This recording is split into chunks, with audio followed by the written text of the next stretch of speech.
Okay, well, this week was turned into a bit of a cluster. I get a bunch of other video that I've taken of this already, so hopefully we'll be able to merge the two parts in.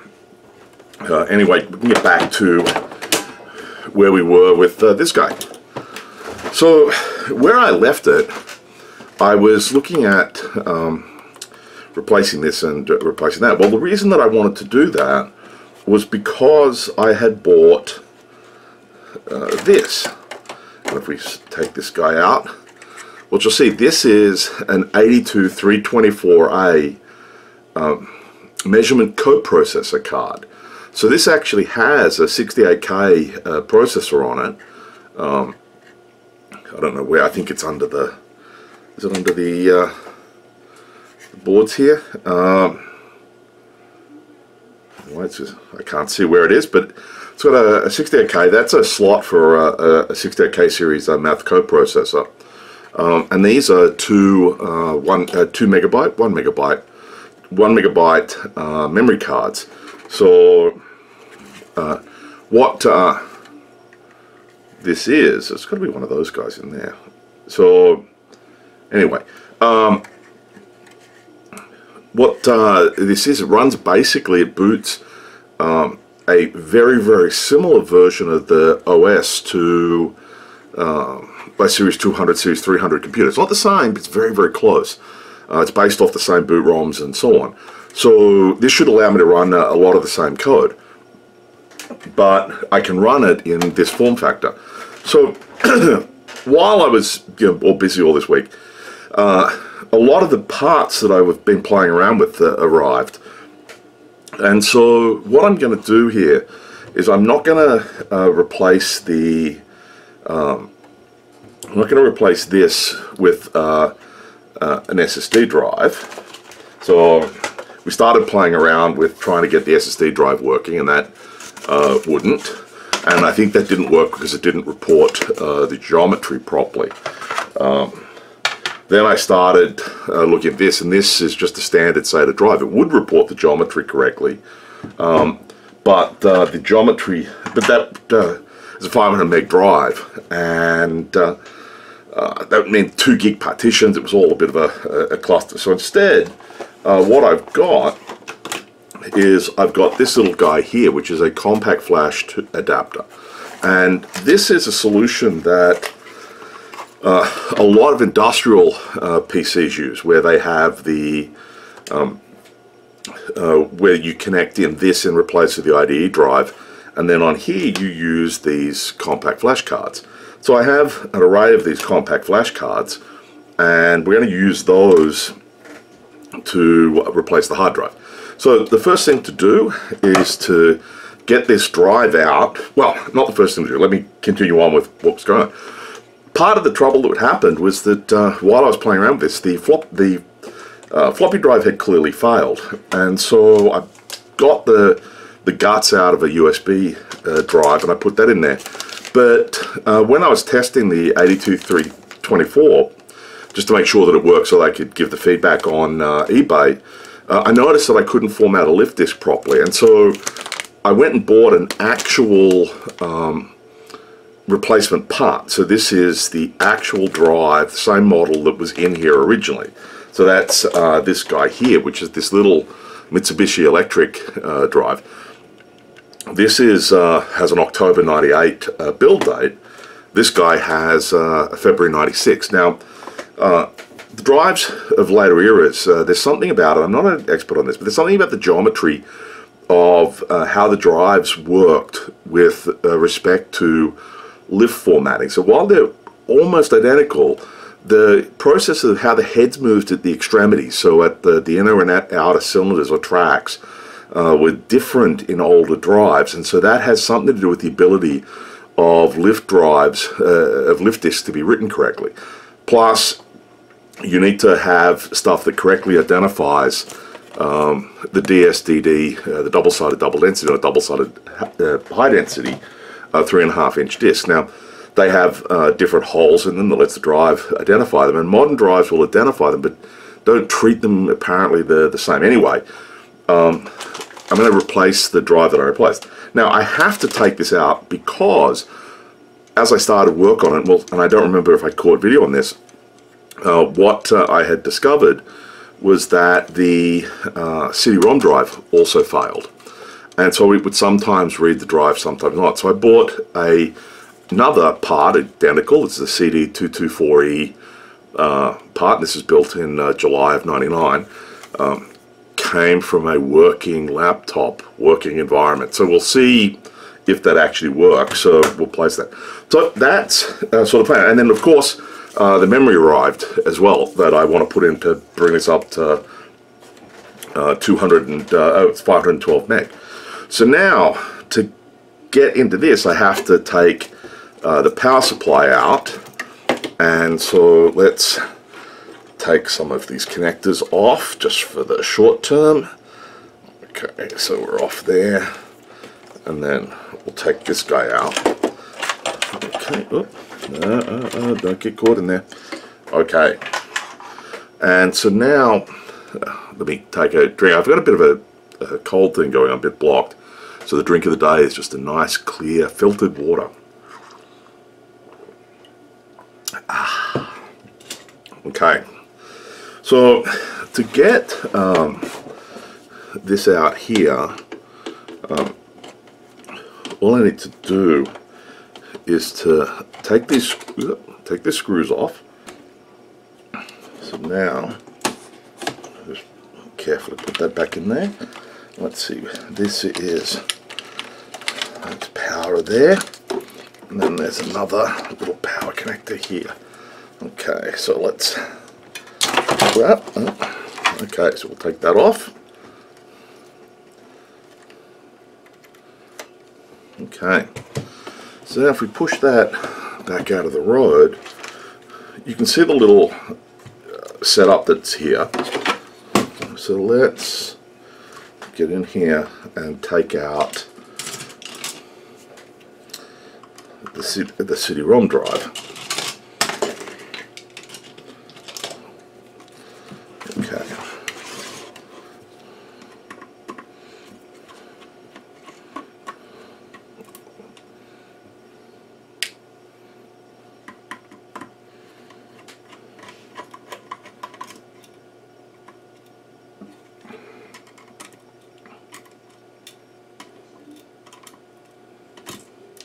Yeah.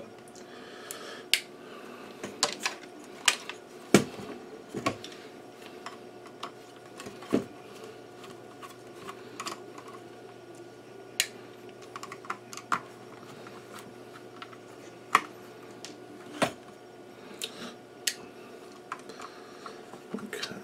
Sometimes the screws stick to them, sometimes they don't. Okay. But there we go. So now we can take this little adapter off here and this little power thing, and so now that should be identical to this guy here, and it certainly does look similar.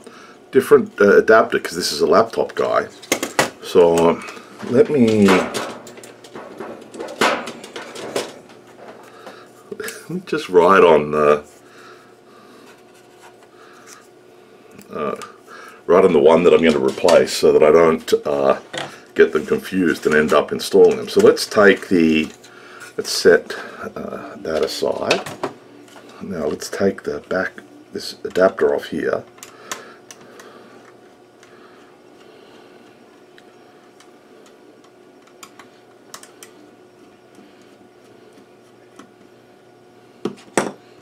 Now that should just, there we go. Now, hopefully that is exactly what we have in this other one. Okay, well, time to tell. Let's take this guy off.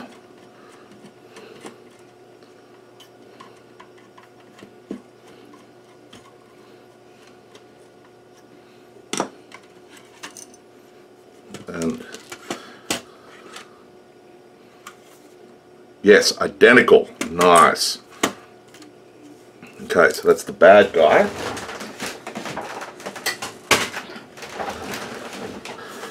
Okay, so now the bad guy does have a black fascia on it, which is going to be slightly smaller by the look of it. That would be annoying. Okay.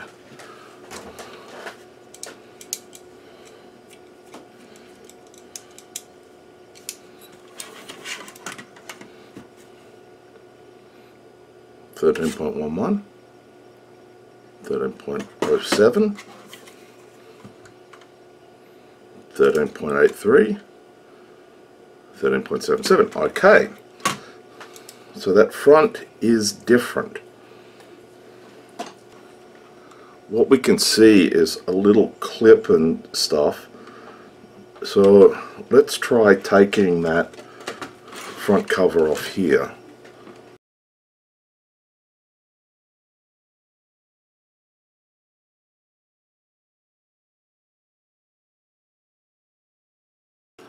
So anyway,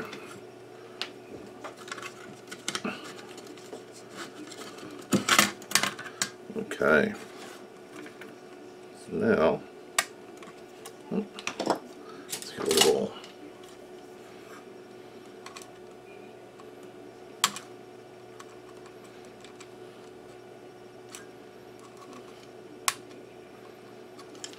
so let's just pull out, there we go.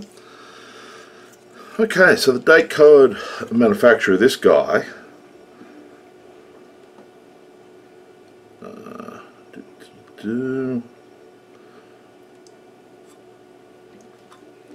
seems to be, if I looked here, hang on, let's take a quick look under the at the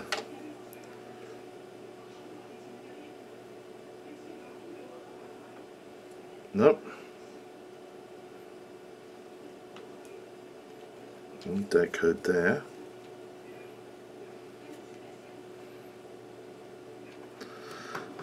Nope, doesn't appear to have a proper date code on it. Anyway, let's grab our replacement now.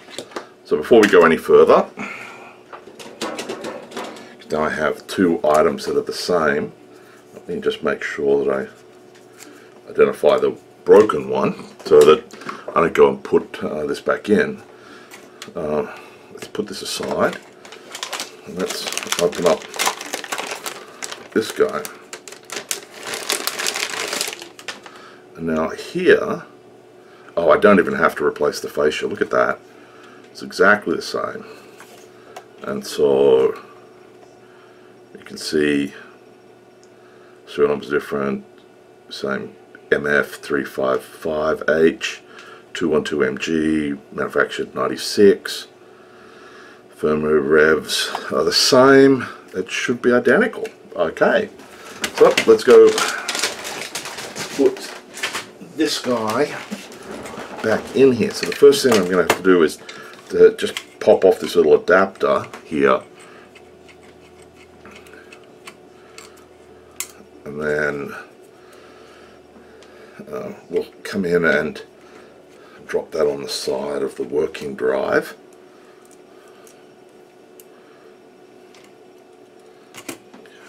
So right, so that was going to be on the side first, away from the control. Okay. Ah, bugger. Oh, bugger. Right. Hang on.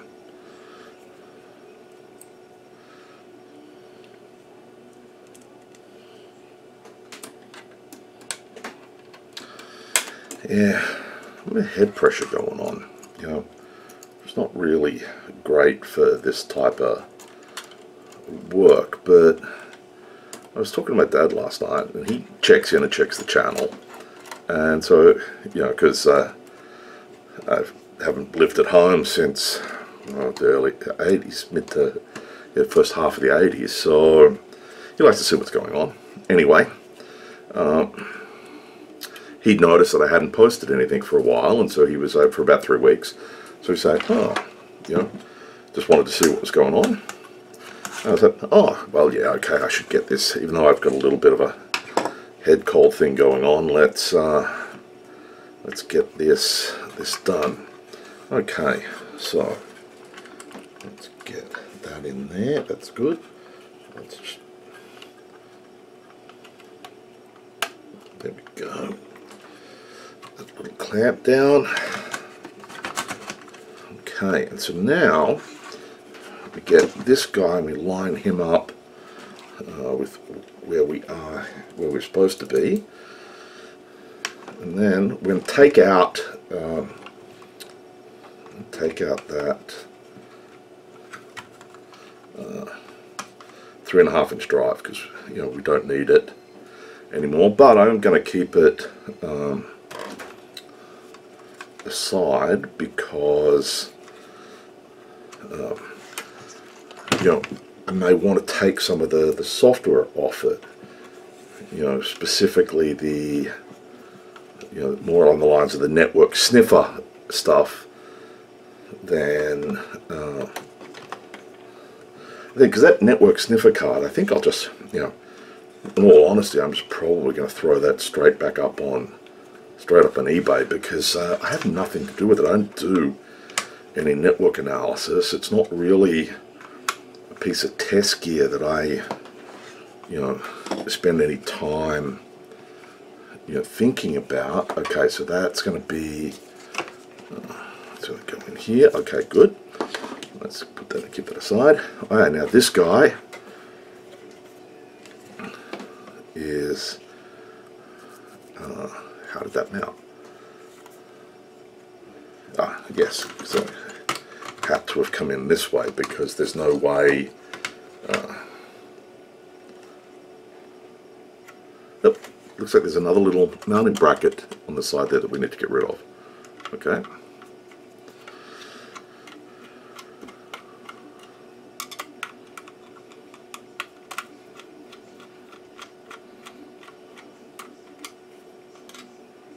Okay, so that mounted in like that, and that would plugged in there.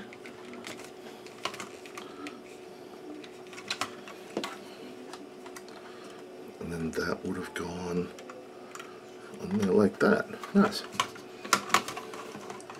So I'm hoping this all was not for naught. Okay. So now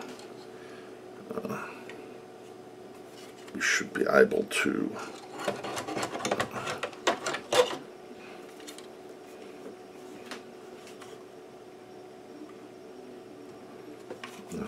yeah, okay.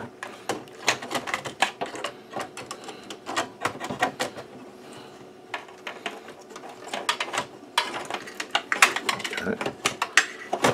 So that's going to come in here. Now, let's make sure that we got our cables connected. So those two guys are going to drive off this guy here. There we go. And then I'm going to use this guy to drive the compact flash adapter. So we can, now the only other thing I need to do is to make sure that I can get to the compact flash adapter. So eventually what I want to do is I want to take it from here and I want to stick it in the back panel here. So I have to get a little bracket that fits here. And so, you know, we're going to drop it here into the back panel so that I'll be able to slide the cards in and out. That's going to require me to have a longer cable, and it looks like I forgot to buy, I thought I bought a longer cable, but clearly I didn't. So for the purposes of this,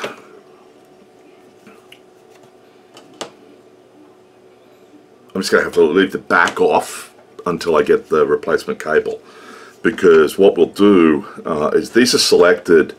I didn't show this, but you can see on the, if we tilt that in, you can see the little jumpers here. The jumpers are all set for master slave stuff, not cable select.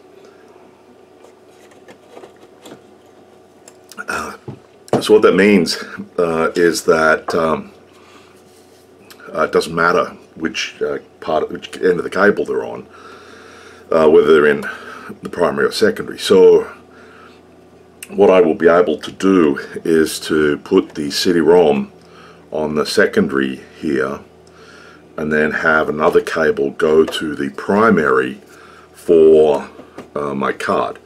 So we're going to put this guy back in now. So let me take this over here. Put this guy back here on this this little adapter. Let's see if we can get it in there. Make sure that we get all the pins aligned. Okay, and then we'll bring this guy up through here. But we don't need to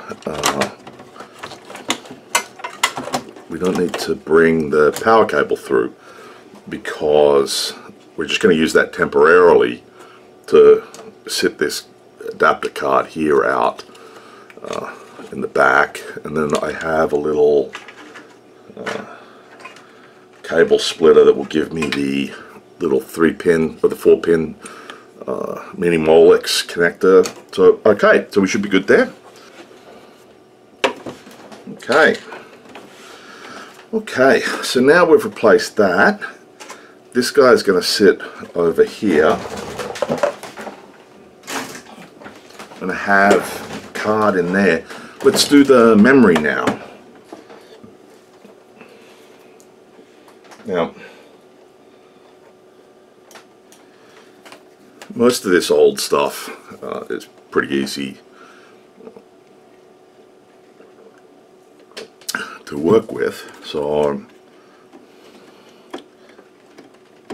you know, the insertion forces were not enormous. Okay, and that, as you can see, is a little 64 meg item. So these are each 256, so hopefully, taken from working environment, hopefully these will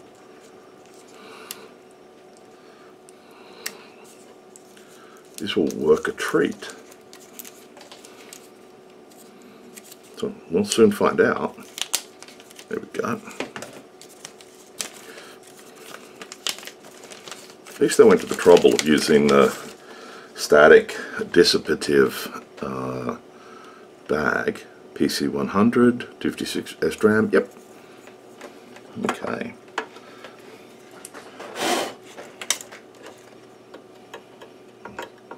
Just get that into that socket there. Okay, and then just give it a good push.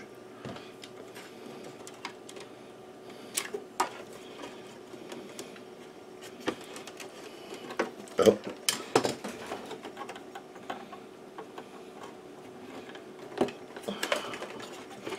Okay.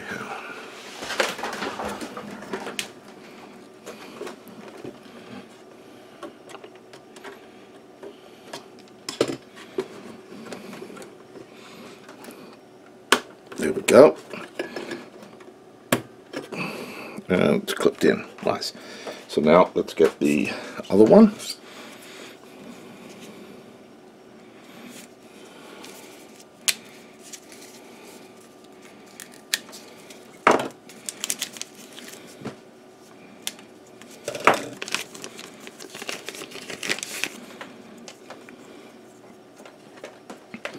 And it's also, yep.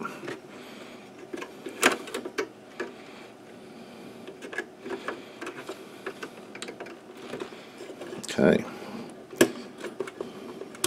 there we go, you got the clips at both ends.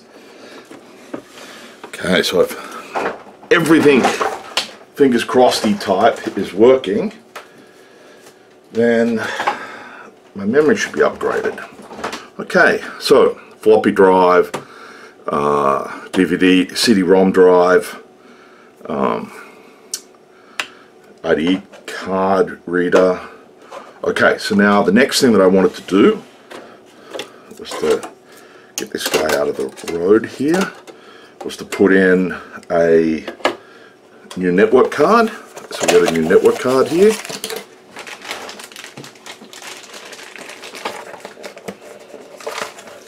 Driver CD. The reason I got this is that this card has this card is supposedly, yep, it's a PCI, and it supposedly has drivers for both DOS and XP. So if everything works as it should, then that should give me drivers for Win98 SE and XP when I drop it in. So, okay, so we've got our network stuff. We have the driver's CD, which is going to save me from going and getting the CD. Now let's see, that's out of the way there. Now, what else did I want to do? I wanted to put this measurement coprocessor card in. So let's make sure that that is going in correctly. Okay.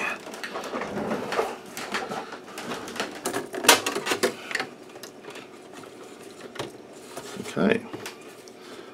There you go. And that's now seated properly in the ISA slot. The compact flash thing.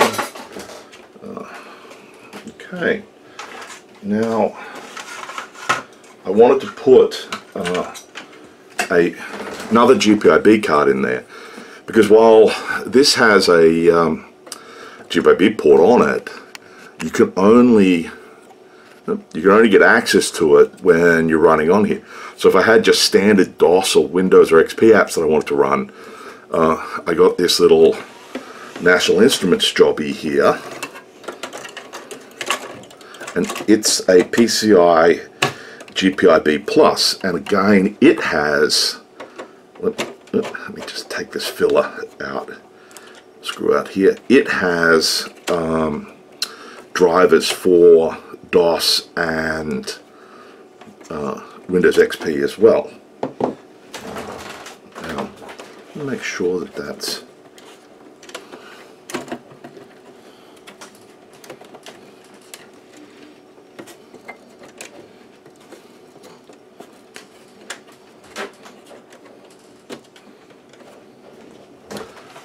seems to be at a little bit of an angle.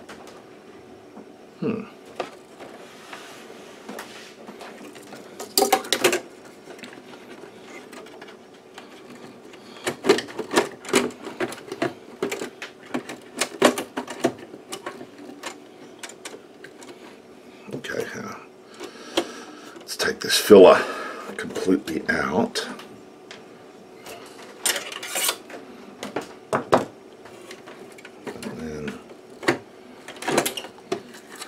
That bent. Well, that might be a bit of the reason. There we go. Alright, so let's just drop this in here, and then drop that guy in there, and then it's got that extra crazy looking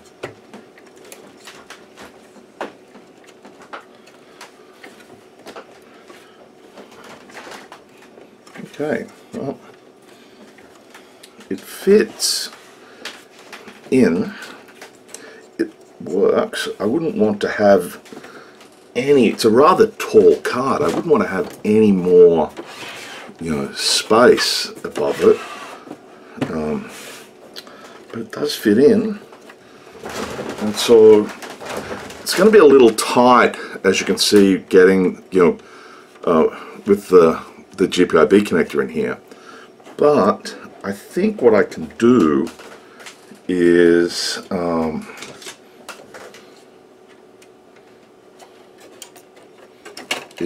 be able to get an extender in and fit it over the top of that, and then be able to run the cards. Alternatively, you know, suck out a bit of that board, nibble it away.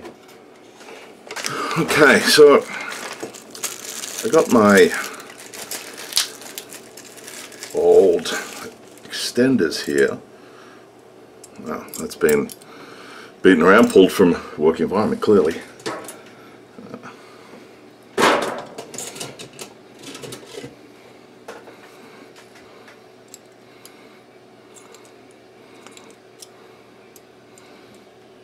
It's the crap bit now. What does the other one look like?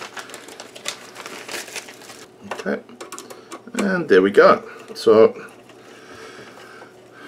we have our panel area all done, and there is a little cover that goes in there too, but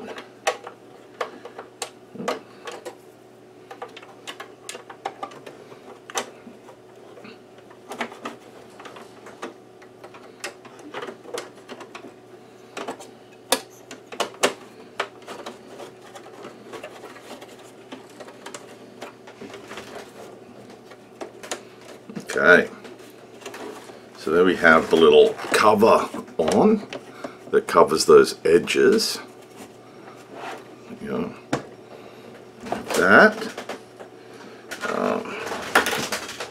So now the next thing that should be done is to put the back cover on.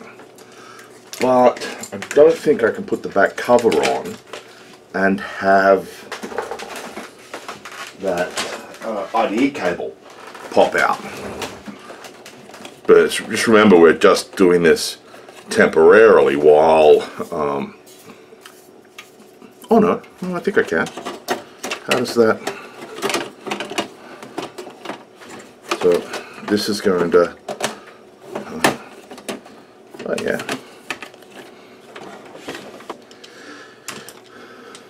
That should now enable me to plug this onto here.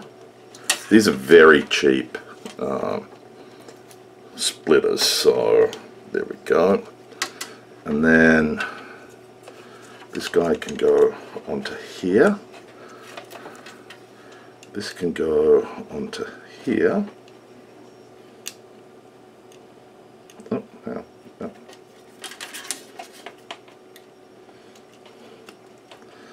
And now I can put, if I can get the case open. How do you get these things open? So,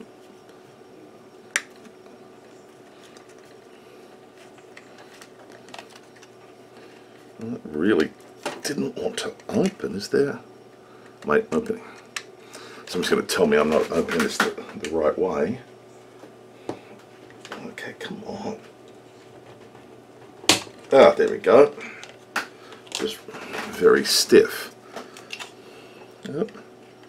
So now I should be able to just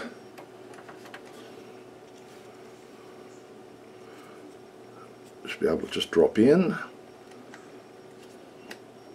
And there we go. So now, if we put this back on its side, move this stuff out of the road. So now if I turn this on,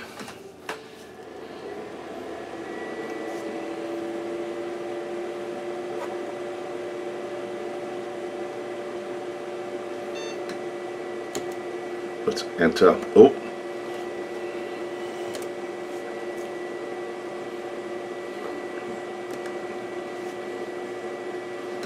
Okay.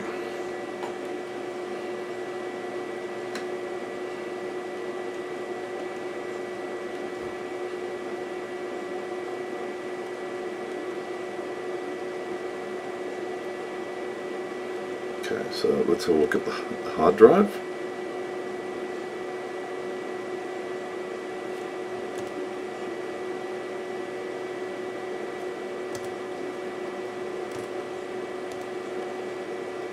Okay, so I forgot to plug something in at the other end because I have no CD-ROM drive or anything. Anyway, I'm going to take this apart and we'll see what I did wrong.